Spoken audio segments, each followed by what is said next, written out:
So a special welcome and thank you to those of you who are from LGIU member authorities, and thank you for your support. If you're not from an LGIU member authority but would like to find out more about what we do, just nip on over to lgiu.org and have a look. You know, we're all about local government working better. We're all about local democracy, and so not uniquely, but we think almost more than anyone else, we get very excited and anxious and interested when local elections come around every year.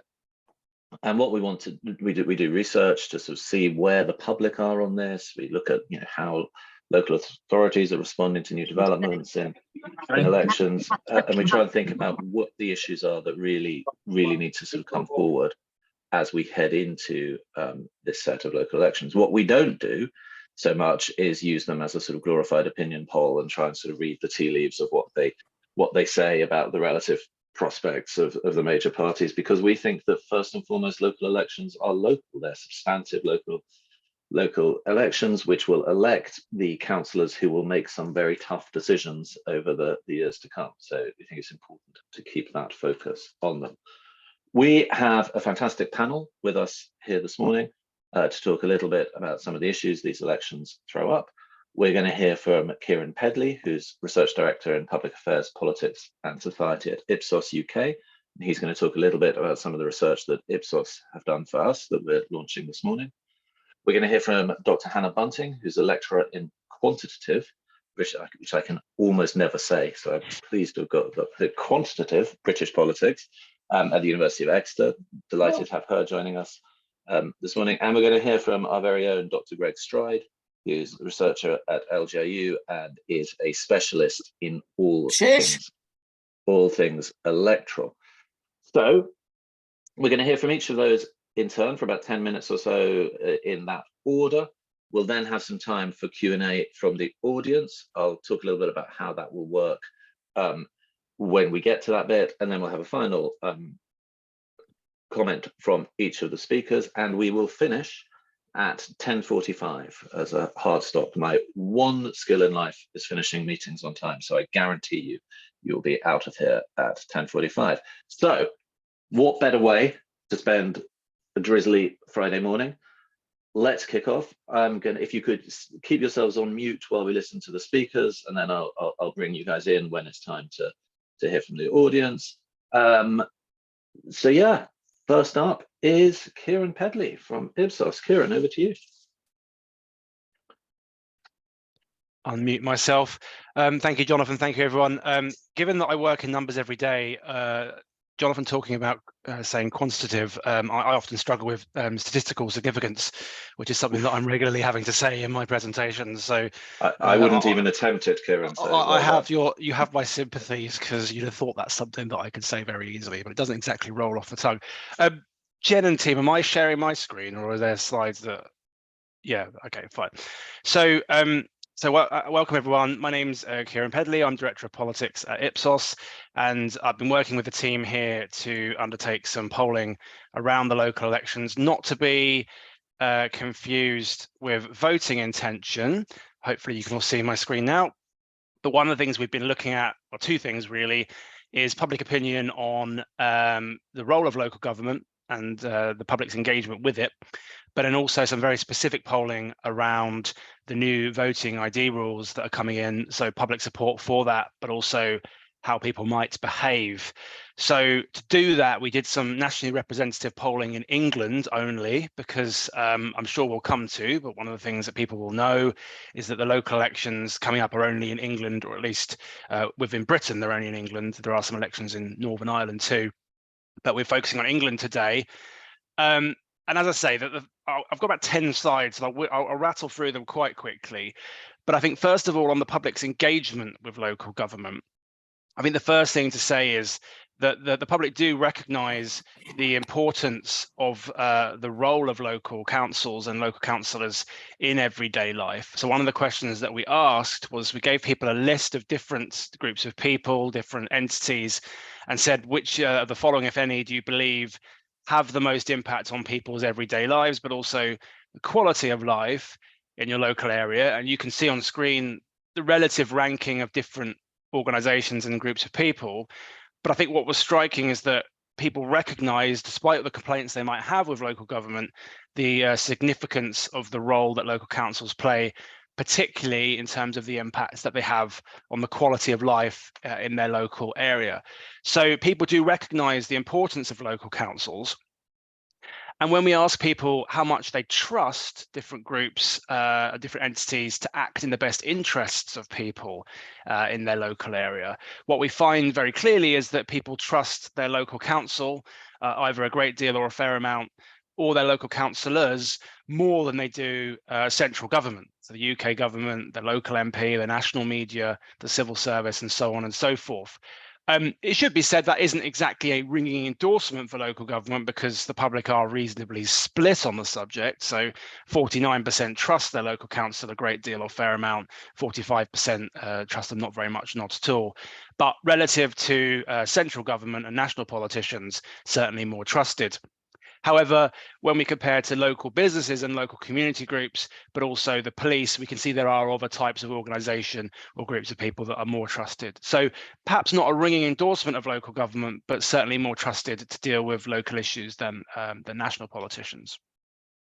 That being said, when we ask people how much would you say you know about the work of local councillors or how decisions are taken in the local council, we see around 6 in 10 say they know not very much or nothing at all about how decisions are made. And whereas knowledge of what happens with members of parliament in Westminster is not exactly sort of overwhelming either, it is a little bit higher than the work of local government. So you've got a pattern where people recognise the importance of local government, but don't necessarily know how it works. That principle is not obviously shared equally amongst different demographics. So when we ask people specifically how often do they vote in local elections, you can see some demographic breaks here. And I don't think this will be news to people on this call, but it's just worth dwelling on the fact that the type of people that vote in local elections tend to be older, tend to be from higher socioeconomic groups, ABC1s, and are more likely to be graduates than non-graduates. And I wouldn't get too hung up on the specific figures here, because what's in green on the left-hand side is the percentage that say they always or often vote in local elections. Shouldn't be construed with predicting turnout. We know that turnout in local elections is much lower than 63% overall. But I think the relative scores for different demographics is probably the thing to bear in mind when we're talking about local elections.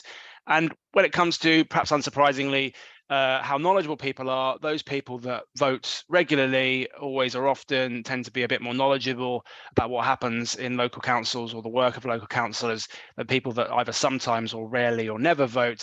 But even then, you've still got clear majorities of people that vote regularly saying they don't really know much about how local government works.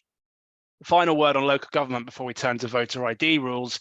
One of the questions that we also asked was, we gave people a series of statements and asked which comes closest to their views on how involved they want to be in how local decisions are made around public services in their local area. And it's also worth stressing here that 16% say they're not interested in knowing what happens in local government as long as the local council does its job. Very passive there. But 6 in 10 said they wanted to know more information or have more say in how decisions are made locally, but they're not necessarily wanting to get involved themselves directly. So 33%, a third, say they want to know more about how decisions are taken, but don't want to be involved more than that. 28%, almost 3 in 10, say they'd like to have more of a say in how decisions are taken in my area. But only around 1 in 10 say they want to be more actively involved, or they're already involved already. So again, the pattern of local government, people recognise it's important, that they inherently trust it more than national governments, but there's a lack of knowledge for large numbers of people, and for large numbers of people, they're quite happy with that. So maybe some principles that underpin how people will be likely to respond to the elections in May. A couple of slides on the new voter ID rules. We worked quite hard with the team to try and present this in a sort of neutral and detailed way. First of all, on knowledge. So we asked people about how much, before the survey, how much of anything they'd seen, read or heard about the new voter ID requirements being introduced, having sort of mentioned the fact that they were coming in. 56% said that of the public in England said they'd heard a great deal or fair amount about that. But actually that 4 in 10, 41% said they'd heard not very much or nothing at all. And in reality, the 2 or 3% that said they don't know probably can be lumped in with that. If you don't know you've heard something, you probably haven't heard it.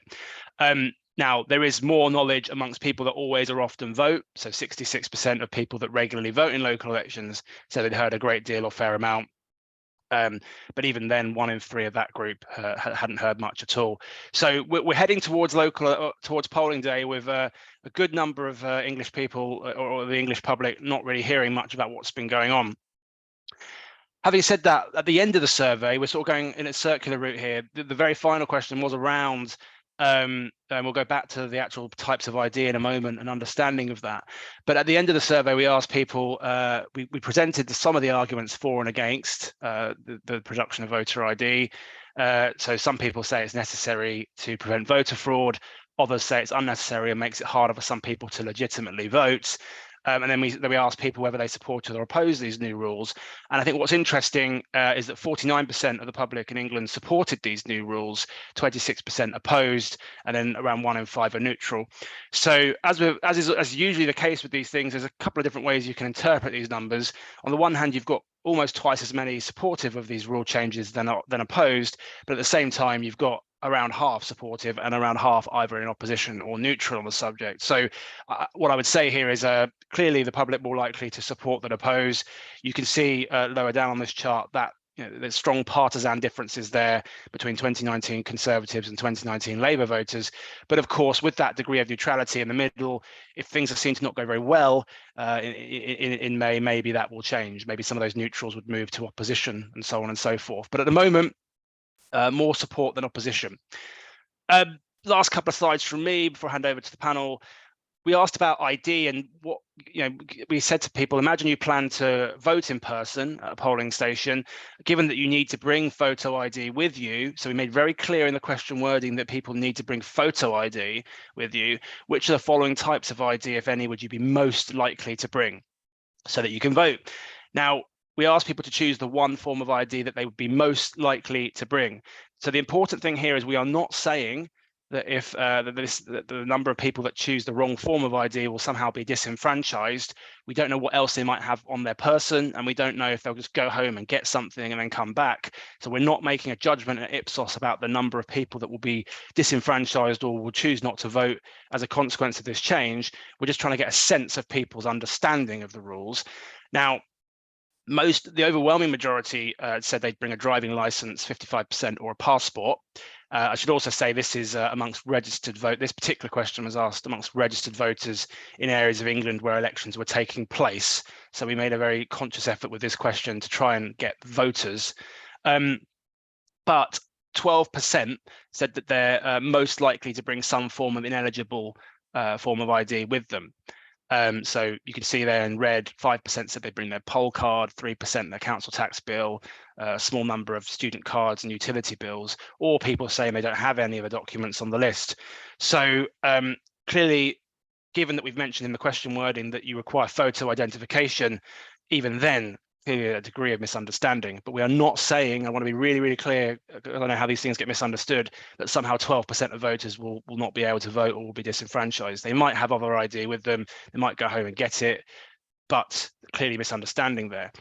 And in the final data slide from me, I think this is reiterated when we asked people to the best of their knowledge, did they think various forms of ID would or would not be accepted? So very clear understanding that passports and driving licenses, and to a lesser extent, national identity cards would be accepted. But you can see lower down the list that 3 in 10 think their poll card will be accepted, 1 in 4 think their council tax bill, or 1 in 5 think their utility bill will be accepted. So again, if I could reiterate, we're not making judgments on what the implications might be, but you can clearly see in this data there, as we head towards polling day, there's a fair degree of misunderstanding. So as I hand over, very clear that the public recognise the value of local councillors and the role they play in the quality of life in their local area, but awareness of what they do is limited, and for some people they're okay with that. But that does drive the context in which people view what local government does. So it's still worth us dwelling on and bearing in mind when we discuss this topic. But then, as I say, on the voter rules themselves, a degree of misunderstanding there as we head towards polling day. I won't labour that point, but at the moment, people more likely to support those changes by a margin of 2-1. Now, of course, what happens in May and moving forward may change that picture, but right now we've got a public that where there's misunderstanding, but also broad support too. So with that, I'll hand back to the panel. Thank you, Kieran. That's excellent. I mean, it's great, of course, to see that the public really recognise the importance of local councils and councillors. You very properly give a very measured assessment of the results on voter polling. I slightly more cavalierly fear that it's going to be a horrible mess. I certainly have quite a lot of anxiety about it. But look, Dr. Hannah Bunting from University of Exeter, you have written and researched on these and adjacent issues. What's your take on local elections? Okay, yeah, hi everyone. So I'm going to start with this, age-old saying that all politics is local. Now, for some audiences, most audiences, in fact, I'd have to sort of do some convincing after that statement, but I feel pretty safe in this call and with this crowd to say that I don't have to. You already know the importance of local democracy, you already know the importance of local government, and many of you know better than I do what local politics really is. So instead of spending the first 5 minutes talking about that and sort of convincing people of that statement, instead I'm going to try and pull together some ideas and hopefully kind of craft out a bit of a story about where local democracy has been in recent years and where it's going, and kind of relate that to what I'm watching out for at this upcoming election. So sometime around the mid-2000s, people started becoming more frustrated with politics, right? It was sort of the tail end of the Blair years, things kind of started to shift. Now, of course, that government had passed the Local Government Act of 2000, which moved to an executive style of local governance away from that kind of committee-based style. To be clear, I don't think the two are causally linked, that frustration was anything to do with that Local Government Act, but it's kind of worth mentioning. Then, obviously, the financial crash hit, there was a change in national government, the frustration kind of continued to grow. Some of that frustration was with democracy itself. So some research I'm working on shows that satisfaction with democracy has declined in the UK in recent years, whereas in most places in Western Europe, it's either been steady or increasing. That frustration has been felt with satisfaction with democracy here in Britain. But instead of that sort of being directed inward and locally, the main target, of course, was the EU. I'm going to try and get through this without saying the dreaded B word, because we're not here to talk about that for once. But it was that supranational democratic deficit that took the brunt of that frustration, at least for a good while. But it's worth remembering that that frustration was often demonstrated and kind of expressed and put in the context of local government and local democracy. So in 2016, for instance, UKIP had 437 councillors. But that actual local democracy, even though it was functioning in a similar way now to that executive power and party politics, it didn't actually get the blame. And if you're wondering, UKIP have got 7 local councillors now. Pretty quickly, through that frustration, and for some even at the same time, people, including politicians, who are also people, of course, cottoned on that the local area really mattered for these frustrations, right? George Osborne in 2015 was saying that they were going to give power to the cities. This then led to talks of the left behind and, of course, levelling up, devolution deals. It even has Keir Starmer now taking back control of Take Back Control, as he said in January. There have been numerous really recent reports on local issues, on the constitution, local governance, local democracy, and how we can kind of do that better and why there is a need for that. So I'm starting to see that there's kind of, renewed interest and a bit of a buzz about it, I guess. And it seems that the narrative is now moving towards an increased importance in the local area, including local politics and local democracy. We also saw that disillusionment with the mainstream politics and the mainstream parties has been felt through local democracy, right? So that's voters turning away from Labour and Conservative. I already mentioned UKIP, of course, but there are a whole host of parties. If you go to, say, the Electoral Commission or somewhere like that, to view that list of parties, you'll have like 5 or maybe 10 that field candidates nationally, whereas there's hundreds of local political parties. People care and they invest time in local politics, right? Enough to go and start a political party that's just focusing on those local issues. So this kind of context, I think, brings a real opportunity for local government. I genuinely believe that local is the future. I know that it's the present, but I think that the public are going to start taking note of it soon. And some of the stuff that Kieran was showing us, I think there's a desire for that, right? And I think we will end up moving to a model that's a bit more decentralized. How that actually plays out is another story. So to sort of finish off, I'm just going to show you a few graphs and kind of talk around them.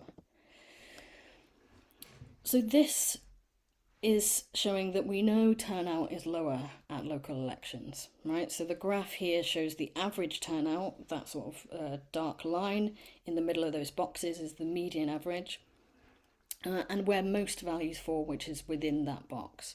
So this is turnout rates from 1973 to 2022. We could really call it the spot when there was a national election on the same day as a local election graph, which is where those boxes are a lot higher.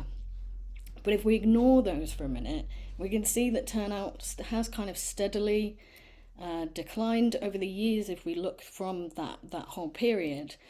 But it's actually quite steady recently, right? So, it's roughly between 24 to 52%, and in most places it's in the high 30s. One thing I'm going to watch out for at this election is turnout. I mean, I always watch out for turnout because that's my kind of nerdy interest, but I think it's going to be really interesting this time. I'm not going to talk too much about it because I know that Greg's going to talk about voter ID, but I'm interested to see if that issue might have actually publicised these elections a little bit more, and maybe, if people are being turned away from the polls, that might be offset by people knowing more about these elections. I'm also just going to briefly talk a little bit about trust as well, because that's another one of my research areas. So this shows the difference in trust between national and local governments, for a range of countries across the globe. It's some work that I did with Jerry Stoker and Lawrence Mackay. So Britain, we're in sort of the lighter group at the end of Western Europe, and we found that 86% of countries in Western Europe trust local government more. Okay, and it was at our point when we did this research, it was 25% higher in the UK.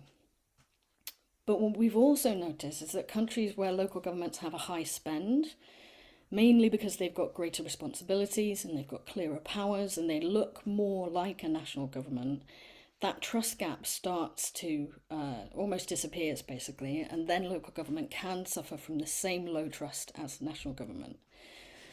So I think this is something really interesting to consider, right? If there is this move to more power and a renewed interest in local democracy, how can we ensure that it doesn't suffer those same frustrations that people have had with national and supranational governments? Finally, I just want to show you this. So this is the percentage of council seats won by independents in each election year, and this is England only because it's actually higher in Scotland and Wales. Now you can see that there's been a steady increase in the number of independents that were elected as people move away from those two main parties, as I was saying. But you might have already noticed that every 4 years there's a bigger bar, right? At a certain point in that local government election cycle, there are more independents that are elected. So in 2019, that was 15% of all councillors elected were independent or other. And this election is the next iteration of that cycle. So I'm going to be really interested to watch how these candidates do. If they stay strong while nationally people are kind of returning to the two main parties, then it could be the sign that, local democracy is thriving in a way that is different to national democracy. And I'll be really interested to sort of see how we can incorporate that into future models of local democracy and how that can help shape the unique story of local democracy, not just as a mirror or a mini version of national politics. So that's everything from me. You can follow me on Twitter at _Hannah Bunting, and just a little plug for Sky News, because I'll be doing part of their local election coverage, and that's of course if you're not going to be hands-on the ground making sure those elections actually happen. Hannah, that's brilliant. Many thanks. I think that point about independence is a really interesting one, particularly given the sort of profile of where elections are this time. Let's move strictly and swiftly onwards. Dr. Greg Stride is a researcher in our team here at LGIU and has been doing a lot of work both with us and in his previous career around elections. So Greg, over to you. Thank you very much, Jonathan, and thank you to our previous speakers. So yes, I'm going to spend my time today very briefly, just so we have enough time for the Q&A, talking about the practical challenges that introducing voter ID will have behind the scenes. So essentially, basically, elections are run by very small groups of around 4.5 to 4 full-time staff per local authority. And in previous elections, they've already had to contend with, and we've seen this in my previous research, short timetables, limited resources, complex legislation, and very highly pressured working environments where failure simply is not an option. If your job is making sure an election happens, then you have to make sure the election happens. So that's the kind of context the voter ID is being introduced within, is that elections have to be made, someone has to make elections happen, and the people who are making elections happen are already under significant strain. And now I just want to spend a little bit of time talking about the new pressures that voter ID introduces for these groups. So electoral administrators have been talking about how they may not have capacity to deliver the new requirements. As I said, they're already stretched. And when these workforces become more and more stretched, you might end up seeing statutory services suffer. I'm not saying that this necessarily will happen. I'm just saying it increases the risk. So things like the administration not working as it's supposed to, like postal votes possibly not reaching people. This is partly because of the extra work that they have to do behind the scenes. So electoral administrators have been saying there's some concern about how easy it's going to be to man the polling station on the day. There's new training. There's also some risk of conflict if people are turned away, which might make it harder to convince people to work in the polling stations. And anything we can do to get more people volunteering for these roles will be really excellent. It's also going to be slightly harder to find adequate polling station venues, just because all polling station venues now need to have a private area so that you can have your ID checked in private. So it's probably worth looking out at these local elections just to make sure that you know which polling station you're going to, but also to make sure that people know that polling stations might have had to change for this reason. And this is in a context of, there's not an unlimited number of public buildings that are suitable available. So this is another pressure that these staff are under trying to do. And then there's the kind of really big pressures that are coming from having to administer this, which is that if you don't have a form of voter ID, you can apply for what's called a voter authority certificate. And these have to be made by the local authority or by the electoral services team within the local authority. The problem with this is, if you've looked at how many people have applied for this over the weeks, it is steadily ticking up, but it's still very low. It's still something around 75,000 people have applied. And that's out of the approximately 2 million voters who don't have ID. So this is pretty bad for voters, obviously, because, if they don't have the voter authority certificate when they need it, they may not be able to vote. But it's also really bad for election staff because, as you can see with registrations, when you get closer to the deadline, it just shoots up how many of these different applications are. And, the government has suggested that it takes about 6 minutes to process one of these voter authority certificates, which is fine if you only have 10 a day. But if you have 1,000 in on the day of the deadline, which is the 25th of April, only a few days before the local elections, then you're in a situation where processing all of these in time is going to be really difficult. I think I'm probably going to leave it there, but we can talk a bit more maybe in the Q&A about the effect that voter ID might have on voters as opposed to behind the scenes, where there's definitely things that I'll be looking out for on the day. Thank you. Brilliant. Thank you so much, Greg, and indeed thank you to Hannah and Kieran as well. Some really useful insight there, and I think a more concerning picture than we normally find ourselves discussing at this time of year. Look, let's throw it open to the audience for questions or indeed comments. There are many people on the call who are at the sharp end of this and very keen to hear about how you're coping, what you think the issues are, whether you think that actually this is all going to be easier than we think it is. That would be good to hear too. There's three things you can do if you'd like to speak. You can do the fancy Zoom hand raising thing electronically. You can drop something in the chat, or you can turn your camera on and wave at me in the old-fashioned way. If you do that, do bear with me, because there's quite a lot of people on the call and it goes across several screens, so it may take me a while to find you, but I will get there in the end. So who'd like to start us off?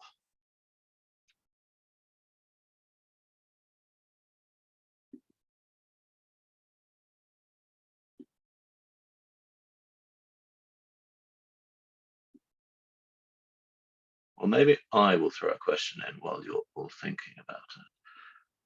And I guess this is, well, I don't know, maybe for Greg, maybe for Karen, maybe for any of you, actually, I'll take you. So how will we know, and when will we know what the impact? I'm thinking about voter ID here. So we have concerns about what the impact will be. Kieran was very measured in his review. We're not saying that 12% of people aren't going to have the right documentation, because lots of people will just carry it naturally, but we don't know how many people who know about it will forget. We don't know how many people will say, oh, I'll go home to get my passport, actually now I'm here, I'll just I can't be bothered to go out again. So all of this is unknown at this point. How and when will we know what the impact of this has been? Thinking about that particularly because obviously next year we'll have a new set of local elections, and next year we will almost certainly have a general election, at which we're going to have to play this all out at a much bigger scale. So I guess two parts of the question: when are we going to know? And secondly, and for the whole panel, what are the sort of lessons that we need to be making sure we take in order to prepare ourselves for 2024 and beyond? Greg, do you want to kick us off on that? Yeah, I can definitely start us on that. So to start off with the impact on voters, when are we going to know? The answer is essentially we'll get a little bit of information on the day. Primarily, most likely just through stories of people being turned away. That's the first thing we're going to hear. But what we don't want to do is have a look at aggregate turnout. And if it's gone down, say that it's because of voter ID. And if it's gone up, say that voter ID must be absolutely fine. Because that's not going to tell the whole story at all. We'll have to wait for a few months before the sort of more scientific studies that look at the impact on individual people through survey research come out. I mean, that's kind of the timescale where we'll be looking at things. At the same time, each polling station is collecting information on the people that they've turned away, and that will be aggregated, and the Electoral Commission will eventually end up with that. So that's the kind of thing that we'll know, in the few months after. On the total impact of voter ID, you're absolutely right to bring up that it's going to come up over a few electoral cycles, because lots of people are going to have to interact with voter ID for the first time these local elections, but lots of people won't have to until either the next set of local elections or even the general elections. And in some places like Scotland and Wales, they will sometimes have voter ID and sometimes not have voter ID. So it's going to be quite difficult to know what the overall impact will be. And right. Oh, sorry, go ahead. No, just remind us, because some people, I'm sure everyone does know this, but just in case anyone, I always forget. In Scotland, for example, they will have voter ID for UK general elections, but not for Scottish Parliament elections, and not for local elections. Exactly, and the same in Wales, but in Wales they will have it for Police and Crime Commissioner elections, which is going to be particularly confusing, I would say. So that's not at all confusing. Kieran, what would you be looking to measure afterwards? What do you think are the things we should be trying to sort of delve into? Well, I think so. What's going to be interesting, I think, in the short term, we need to bear in mind that we have the coronation immediately afterwards. So this may well turn out to be a bit of a slow burner in terms of a story nationally. Not that it's not important, but I think that for obvious reasons, the public dialogue will move on quite quickly. I think what we'll be looking for, and what everyone ought to be looking for, is yes, the macro sort of impact on turnout and how many people are turned away, but also the differential impact that has on particular demographics, whether that's young people, ethnic minorities, different groups of voters. Because I think the real, at the sharp end, whilst of course anybody that is unable to vote that wants to because of voter ID laws is bad. The political significance of this will really be felt if there's a feeling that that is disproportionately affecting certain groups to the advancement of one political party or another. Now, I'm hesitant, as you know from my remarks earlier and on this call, to speculate as to what that might be, but that is obviously the big political challenge for the government, and that's the type of thing that will make this blow up into a much bigger story as the general election approaches. Yeah, no, I get that, and I'm not going to push you to speculate on unknowns at this point. Hannah, I might push you to speculate on unknowns a little. What will you be? What would you be wanting to learn from this? That point about, okay, this is happening, and we can debate whether it's a good idea or a bad idea, but it's happening. We've talked a little bit about what we might find out. In terms of the sort of bigger impact on politics, what would you be sort of thinking? Well, these are the key lessons we need to make sure we're clocking from this sort of first tranche of voter ID elections.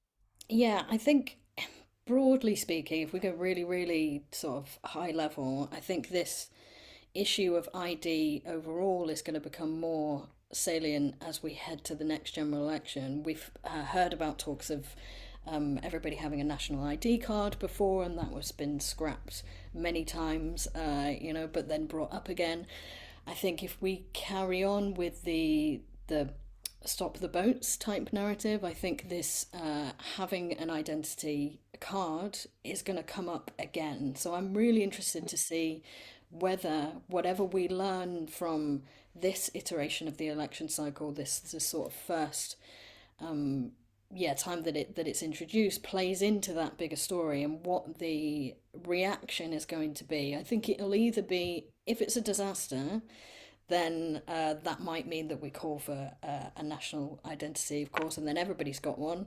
But it also could be damaging for Rishi Sunak, of course, who's kind of promised this delivery and integrity.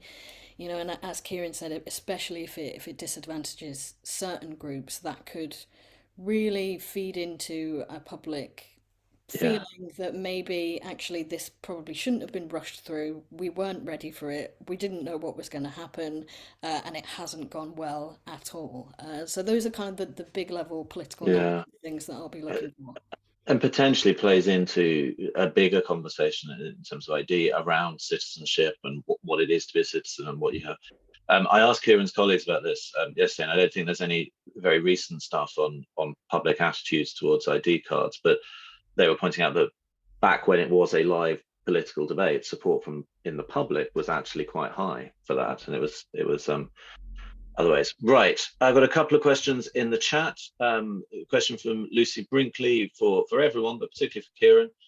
Is there any evidence of significant regional differences in England around this stuff? So particularly around awareness of the voter ID rules. I don't know if we looked at this. Well, I saw that question in the chat and was just sort of frantically looking at my data to double check. But no is the short answer. There's no obvious regional differences. I think some of the differences that stand out, I wouldn't exaggerate them, but I think that younger people tend to be a bit less knowledgeable about what types of voter ID would and won't be accepted, which I think is particularly interesting when we talk about things like student cards and the type of Oyster cards, or travel cards in certain areas of the country, maybe the Oyster cards. So I think there's not particularly regional differences, but by age we see some, and I think that sort of speaks to the wider point I was making during my earlier remarks in the presentation about, frankly, the types of people that are more engaged in politics generally and more likely to vote generally and that sort of thing. So not particularly surprising, but I do think we're likely to get, as a result, we're probably going to get into some arguments about what types of ID are and are not accepted. It's hard to imagine, I mean, famous last words, it's hard to imagine this exercise being entirely scrapped. But let's see. But I can imagine there being quite a big debate about what types of ID are accepted. And it comes back to the point you made earlier that, whether people know about this or not, there are some types of ID that some types of people are quite likely to have on them anyway.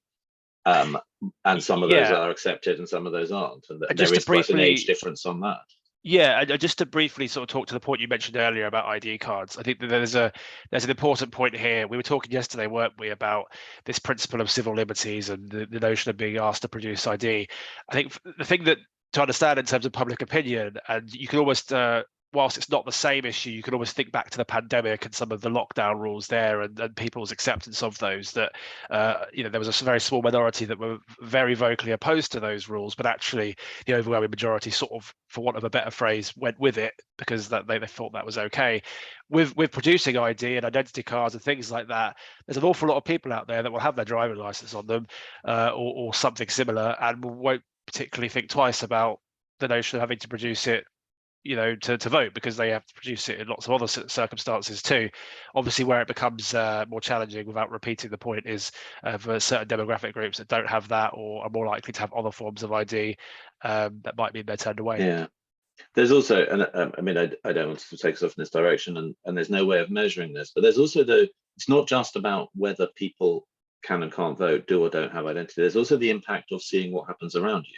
So actually, I may have a driving license in my wallet, but watching someone in front of me be turned away from the polling station may also affect how I view what's going, citizenship and what's going on. And how we would measure that, I don't know. Maybe we'll come back to that. We've got another question, which I think we've touched on, Greg, from Jess Norman in the chat.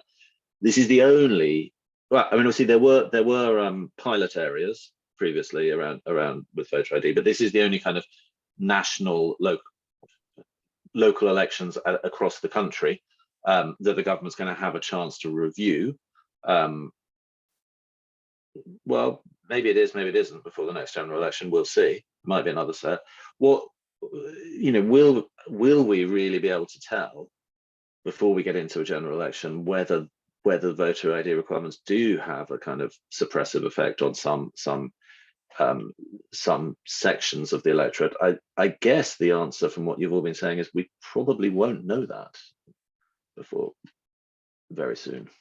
Yeah, I think the sort of difficulty with having these completely not ideal experimental conditions is that figuring that out scientifically is going to be very, very hard. But I know there's definitely going to be research looking into it over the next, few months that have identified the possible ways in which they can compare an election with ID to an election without ID, and figuring out where there have been differences and where these differences particularly focus. Because I think that's something that Kieran kind of mentioned, is these demographic groups that might particularly be affected by voter ID. Some of them are really, really hard to reach by nationally representative survey research. So that's something that I think people should look out for when it comes to assessments of these ID areas, or assessments of these voter ID pilots is, if it says everybody across the country basically thinks this is fine, that's okay. But what you really want to be looking out for are the small groups of people, particularly people who are with, protected characteristics, or people who might be otherwise marginalized, who are finding this particularly difficult but are very hard to reach. For example, trans people or travelers, or, blind people or people, anyone who finds it harder. That's really important. And of course, there will be, on all sides of the debate, political contestation that's going to muddy that water as well. We're pushing time, so I'm just going to come back to Hannah and Kieran for a final thought. Again, I guess flag either the biggest thing you want to look out for or the biggest thing you're worried about. Hannah first. Sure, yeah. So I think that biggest thing is the independence, because if we do see that more independents, or they manage to sustain, that kind of separation from the two main parties, then that will be a big signal that local government and local governance and local democracy is distinct and different from national politics. That is an excellent point. I haven't really thought that through, so that's really good learning for me from this morning. So that's great. Thank you, Kieran. Final thought from you.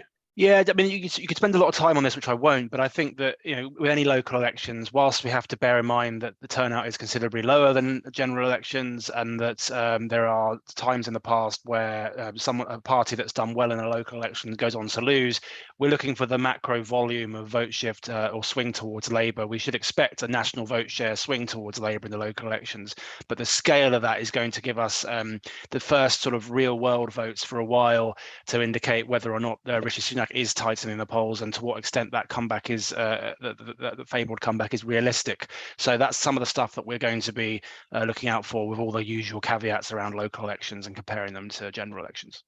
Fantastic. Thank you all so much. I promised I'd let people go at 10:45, which it now is. So just very quickly, thanks to all our speakers, to Kieran, to Hannah, to Greg. Thanks to the LGIU team for putting this together. Do keep an eye out for our LGIU election coverage, which will be ongoing in the run-up to elections and on the night.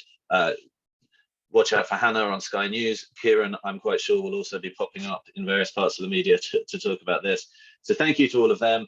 Thank you most of all to all of you for coming.